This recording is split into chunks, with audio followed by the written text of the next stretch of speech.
Hey guys, this is James with WayUp Media. We are going to be doing an unboxing, giving my first thoughts and impressions on a DJI Osmo Pocket that we just received. Lucky for us, there's a DJI store actually right down the street, so my partner went and picked it up this morning, just came out. I have never seen this before. I'm doing it right now with you guys. This is my first impression. So enough with the introduction, let's get right into it. It's very small. That surprises me, kind of worries me.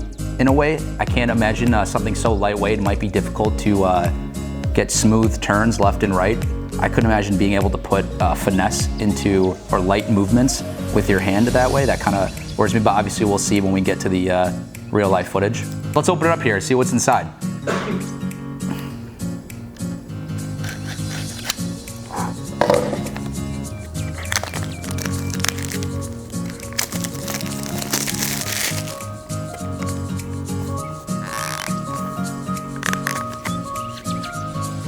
So this is actually stuck on, I was wrong.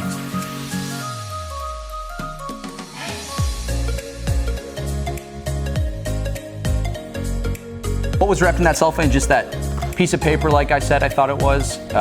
Whatever, we don't need those. 2 more cards, I don't know. Let's get to the Osmo itself, the Osmo Pocket here. So this white just opens right up. And okay, this looks pretty nice, pretty interesting. It is even smaller than I thought. Wow, I'm surprised. It's incredible, almost laughably small. I would kind of feel stupid, I think, like if I was on set or filming somewhere with this. Like, you know, imagine like walking around. Put this in contrast with what we use currently, a Ronin. It's, you know, it's not even as big as one of the handles on this Ronin. And it's about 1/100th of the weight, literally. This thing is a huge pain to carry around sometimes. So I mean, from that point of view, looks incredibly easy to use. You could put it in your pocket. You know, it's great branding. It's similar to the Zhun crane in that regard, in that it's cylindrical, one handpiece. The crane, obviously, though, you can grab with 2 hands like this, but still significantly heavier, as is apparent. Let's get into what's in this thing it gave us. Oh, this is a carrying case. This is a carrying case. Okay, that's pretty cool. It's like a pocket protector, if it wasn't cool enough already.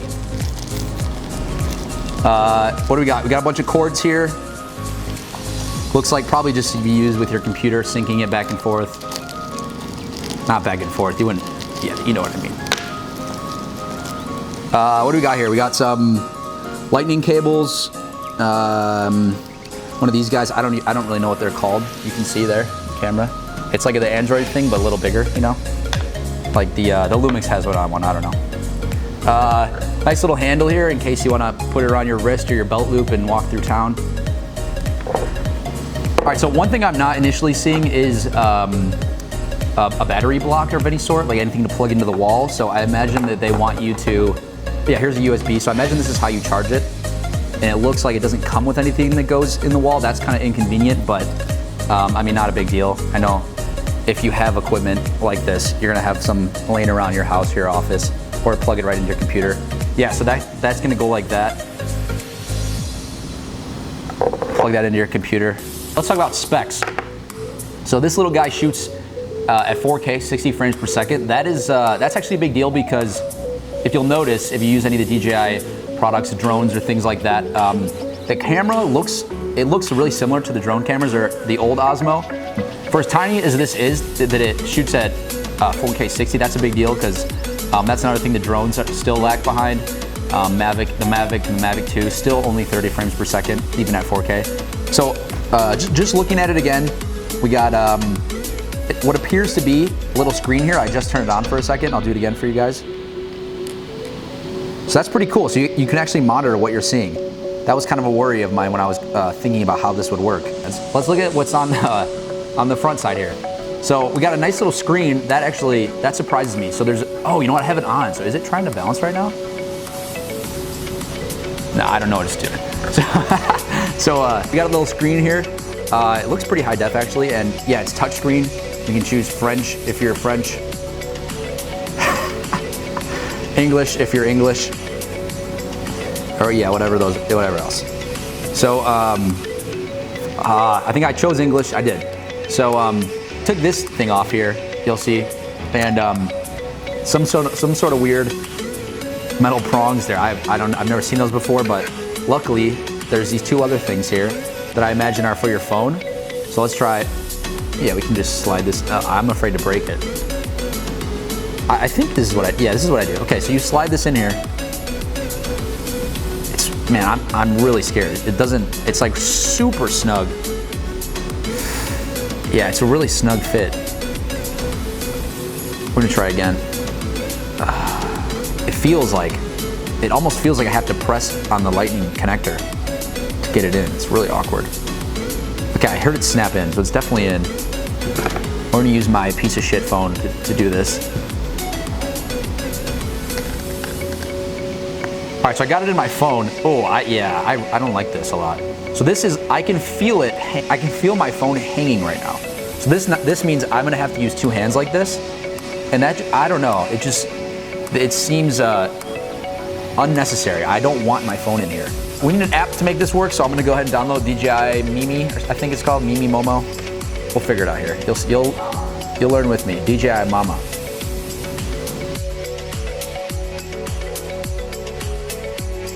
Click here to experience the new editing template. Okay. Oh, you can edit on your phone. That's kind of cool. If you're a filthy amateur. Oh, you can Bluetooth. Okay, that's huge. So you can Bluetooth this to your phone, which I would highly suggest, because this is like, you're supposed to walk around like this. It's not bad, but I feel like it's all loose on my phone. It's gonna break my adapter cable thing. Activate the Osmo Pocket. Hardware module needs to be activated first time. Yeah, so this is another thing about DJI products, which, I mean, I love them. They're usually pretty good, but you always have to, it takes way too long to just start. It just finished downloading the firmware. It looks like the gimbal has activated. I probably should have taken this tape off beforehand, because it's kind of, now I'm gonna have to mess with it. I'm gonna do it right now. Okay, that wasn't too bad. Another thing I noticed while I was downloading, with the phone in, it's pretty difficult. There's no proper way to balance or stand this up. Kind of just tips over, so I just did this. But again, it's I can feel the tension in the lightning cable, lightning input. So it looks really good on my phone here, actually. So we have time-lapse, slow-mo, video, pano, and photo. Video mode, let's try it out. Let's see. The interface actually seems really easy to use. It's actually a touchscreen. You can just slide left, see your settings, slide up, etc. I'm not sure exactly which one is which, but it seems really simple and intuitive.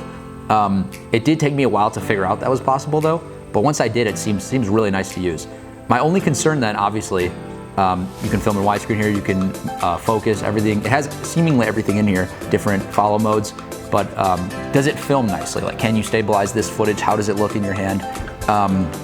My concern would be that we recently switched to a Ronin here from the June a while back, because we found that the June had a lot of unstabilizable footage due to the one-handed bar. So a lot of times you don't really notice, but when you're holding it, you add some of this here, and that is really difficult to stabilize it from what we found.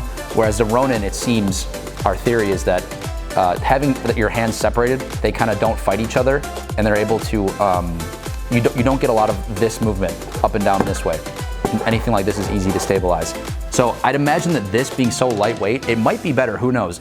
We'll see when we take it out for a test run, but it might be easier while you're walking to keep like this with one hand. It's so light. It's really hard to tell from this little screen. You'll see the screen is about as big as your thumbnail. It's really hard to tell what exactly you're looking at. I would imagine if you're in a house like we are a lot of times, we like to, you get in the corner or you square things up really nicely. You might end up with a lot of minor corrections you have to do in editing, or things you wish you had done because you couldn't really see. I can see that benefit then would be using your phone. But again, that's just awkward with your phone. Okay guys, that brings us to a close here with our review of the DJI Osmo Pocket. This was fun doing this with you guys, unboxing it, my first impression. Small, versatile, has a lot more settings I would have imagined. Again, we're gonna need to see the footage to see how really useful it is. I can imagine that would be nice carrying around with you at any given time, running guns sort of stuff. But again, we'll see what the footage looks like compared to things we've done in the past, or even do a side-by-side for you guys. You can find that video right here. Make sure to like and subscribe if you enjoyed it, or tell me I'm an idiot in the comments, dislike this, and dislike all our other videos too. just in spite. But anyway, thanks for doing this with us. I hope you guys enjoyed it. If there's anything we need to work on, let me know, because I was totally unprepared for this. Thanks for watching, guys. Take care. Share and subscribe.